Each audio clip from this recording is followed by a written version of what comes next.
আসসালামু আলাইকুম। আজকে দেখাবো একটি ওয়ার্ডপ্রেস থিম কীভাবে ইনস্টল করা যায়। সাধারণত ওয়ার্ডপ্রেস থিম তিন পদ্ধতিতে আপনি আপনার সার্ভার আপলোড করতে পারেন। তবে ওয়ার্ডপ্রেসের একটা ডিফল্ট পদ্ধতি আছে। ওয়ার্ডপ্রেসের একটি পদ্ধতি আছে যে আপনার ওর ড্যাশবোর্ড থেকে আপলোড করার একটা ব্যবস্থা আছে।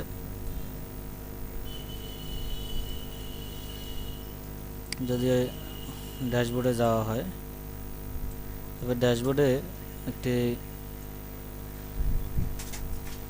কি ড্যাশবোর্ডে নির্ধারিত একটি সাইজ দেওয়া আছে যে আপনার 2 অথবা 5 অথবা 8 মেগাবাইটের বেশি আপলোড করা যায় না, কিন্তু অনেক সময় দেখা যায় যে আপনার থিমের থেকে বেশি সাইজ হয়ে যায়, তখন সমস্যায় পড়তে হয়। যে আপনার যখন যেমন আমরা এখন একটা থিম আপলোড করব, থিমটির সাইজ যদি আমরা দেখি, প্রথমে থিমটি অবশ্যই জিপ করে নিতে হবে।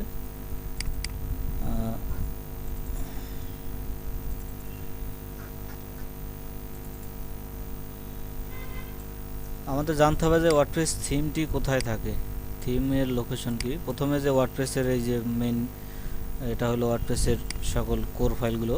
এর ভিতরে যদি আমি ডাব্লিউপি কন্টেন্ট ফোল্ডারে যাই, এখানে থিমস নামে একটি ফোল্ডার আছে, এখানে থিমগুলো থাকে।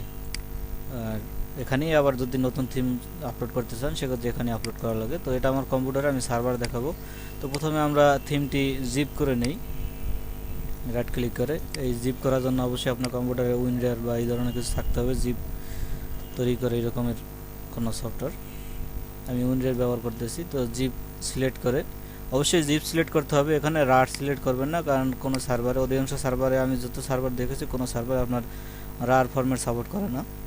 আপনার জিপ জিপ দিতে হবে, কারণ আর কি আনজিপ করতে হবে, সার্ভারে যে আপলোড করার পরে আনজিপ করতে হবে। কিন্তু এই রার করলে আর আনরার করার সেই সফটওয়্যার আমি সিপ্যানেলে পাইনি, অথবা থাকতে পারে, কিন্তু আমি যে সকল সিপ্যানেল দেখছি ওগুলোতে ব্যবহার করা হয় না।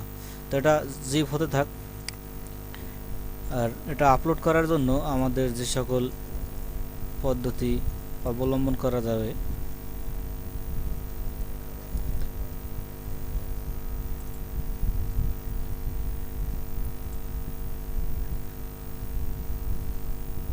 আমি একটু সিক্রেট রাখার জন্য বিষয়গুলো একটু ফুল স্ক্রিন রেকর্ড করে নিই। এখানে যদি আপনার অ্যাপিয়ারেন্সে যান, অ্যাপিয়ারেন্স থেকে থিমস,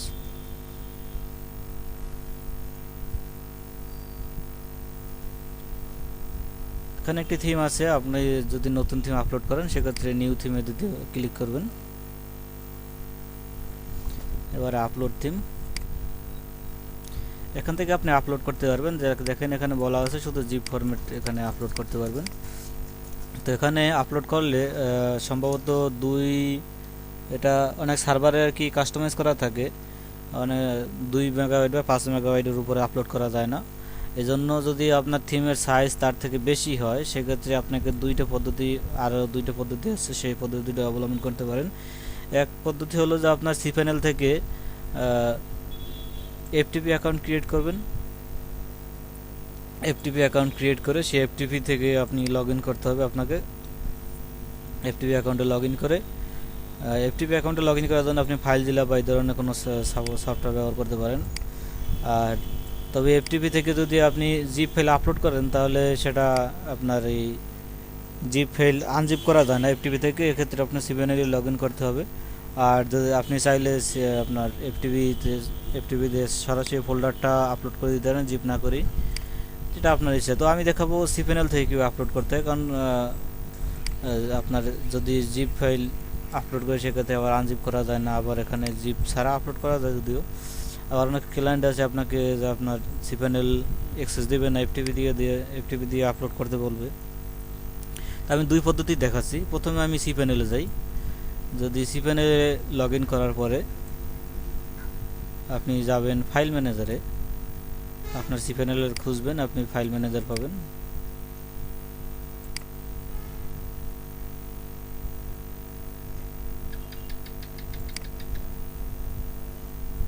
ফাইল ম্যানেজারে চলে আসলাম। এবারে দেখেন এই যে ওয়ার্ডপ্রেসের ফাইল চলে আসছে, ওয়ার্ডপ্রেসের ফাইলগুলো আসে। যদি আপনার এখানে ফাইলগুলো দেখতে না পান তো বাম পাশে আপনি পাবলিক -html নামে একটি ফোল্ডার দেখতে পাবেন, ওখানে ক্লিক করলেই চলে আসবে। আমি যদি একটু দেখাতে চাই, দেখুন এই যে পাবলিক HTML সিলেক্ট করা আছে, এটা সিলেক্ট করার পরে এটা চলে আসবে, আপনার এই ফোল্ডারগুলো চলে আসবে। তো এখানে আবার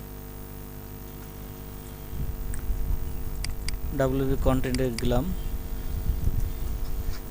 থিমসে গেলাম, এখানে আমাদের থিমটা আপলোড করব। তো আপলোডের জন্য আপনি উপরে দেখেন যে আপলোড নামে একটি অপশন আছে, আপলোডে ক্লিক করলাম।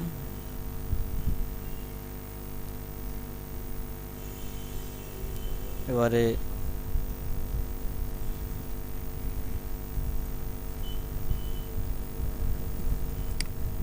ব্রাউজে ক্লিক করে আপনি ফাইলটি সিলেক্ট করে দিবেন। আমাদের ফাইলটি আছে সিডি ড্রাইভে, অথবা এখান থেকে টেনে এনে ছেড়ে দিলেও হয়। জিপ ফাইলটি এনে এই ব্রাউজারের উপরে ছেড়ে দিলাম, তাতেও আপলোড শুরু হয়ে যাবে।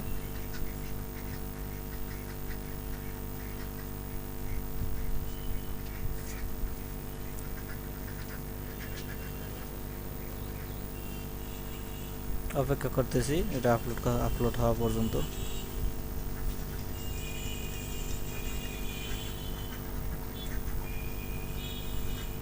দেখেন 6.31 মেগাবাইট।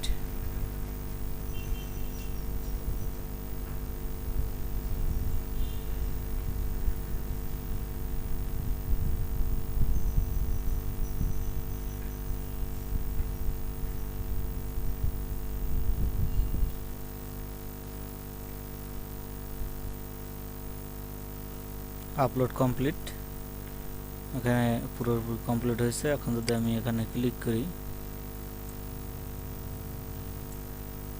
এখানে গো টু ব্যাকে ক্লিক করলেও আমাকে পূর্বের ফোল্ডারে নিয়ে যাবে। আমাদের ফাইল আপলোড সম্পন্ন হয়েছে। এখন আমি রাইট ক্লিক করে আনজিপ করতে পারি। আর যদি আপনি ফাইল জেলা থেকে আপলোড করতেন, তাও এই লোকেশনে এসে আপলোড করতে পারতেন, কিন্তু সেক্ষেত্রে আপনি এই রাইট ক্লিক করে ফাইল জেলা থেকে অপশনটি পেতেন না। আপনি ফাইল জেলা থেকে আপলোড করে, মানে FTP থেকে আপলোড করে আপনার cPanel এসে এখানে এসে আবার আনজিপ করে দিতে হতো, অথবা আপনি চাইলে এই সরাসরি ফোল্ডার আপলোড করতে পারতেন। তো যখন FTP নিয়ে দেখাবো তখন দেখানো যাবে, এটা বড় করতে চাই না টিউটোরিয়াল। তো রাইট ক্লিক করে এটাকে আমি আনজিপ করি।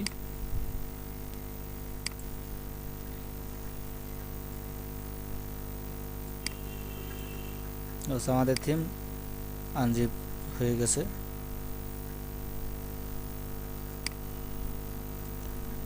ক্লোজ দেই। এখন যদি আমি এখানে দেখতেছি না আনজিপ, এটা আসে না। এখান থেকে আপনি যদি রিলোড দেন, সেক্ষেত্রে এই যে চলে আসছে আমাদের। এখন আপনি চাইলে জিপ ফাইলটি ডিলিট করে দিতে পারেন। এভাবেই আপনি চাইলে যে কোনো সময় কাজ করতে আর কি আপলোড করতে পারেন। আপনার থিম সাইজ যে কোনো সময় বড় হইতেই পারে, অনেক সময় থিম 15-20 মেগাবাইট হয়, দেখা যায় যে আপনার অনেক প্লাগইন বা অনেক কিছু ব্যবহার করতে হয়। তো তখন আপনি ড্যাশবোর্ড থেকে আপলোড করতে পারবেন না, এই জন্য আপনাকে অবশ্যই cPanel বা FTP ব্যবহার করতে হবে। তো আশা করি বুঝতে পারছেন যে কীভাবে আপলোড করতে হয় cPanel-এ। প্রয়োজনে ভিডিওটি বারবার পুশ করে দেখবেন। তো ঠিক আছে, তাহলে ভালো থাকবেন। আল্লাহ হাফেজ।